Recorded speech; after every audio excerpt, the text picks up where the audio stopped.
اللہ فرماتا ہے انسان تم اپنی تخلیق پر غور کیوں نہیں کرتے؟ چلیں آج تھوڑی سی غور کرتے ہیں، جسٹ لٹل بٹ۔ کیا آپ جانتے ہیں کہ انسانی دل کے اندر 4 خانے ہوتے ہیں اور دل سے آکسیجنیٹڈ بلڈ ہماری باڈی میں آرٹریز کے ذریعے ٹریول کرتا ہے۔ اب باڈی اس آکسیجنیٹڈ بلڈ سے آکسیجن کو یوٹیلائز کرتی ہے۔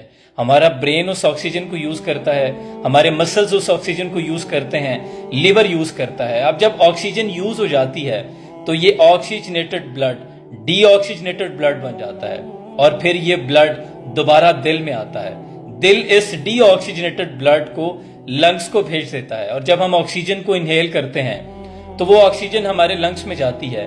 اب لنگز اس آکسیجن کو دوبارہ اس ڈی آکسیجنیٹڈ بلڈ میں ایڈ کرتے ہیں اور وہ بلڈ ڈی آکسیجنیٹڈ سے آکسیجنیٹڈ بن جاتا ہے اور پھر یہ آکسیجنیٹڈ بلڈ ہمارے دل میں جاتا ہے اور دل دوبارہ اسے آرٹریز کے ذریعے پوری باڈی میں پمپ کر دیتا ہے اور یہ سارے کا سارا پروسیس ہر سیکنڈ انسانی جسم کے اندر چلتا رہتا ہے۔ And the miracle point is کہ ہمارے دل کے اندر یہ آکسیجنیٹڈ اور ڈی آکسیجنیٹڈ بلڈ کبھی بھی مکس نہیں کرتا اور آکسیجنیٹڈ بلڈ اور ڈی آکسیجنیٹڈ بلڈ کا روٹ بھی ڈیفرنٹ ہے، کبھی ایک سمت میں یہ فلو نہیں کرتے۔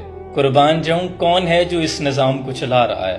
قل هو اللہ احد۔ اور ایک شاعر نے بڑا خوبصورت لکھا کہ یہ رنگ و رس کی ہوس اور بس، مسئلہ دسترس اور بس، یوں بنی ہے رگیں جسم کی، ایک نس ٹس سے مس اور بس۔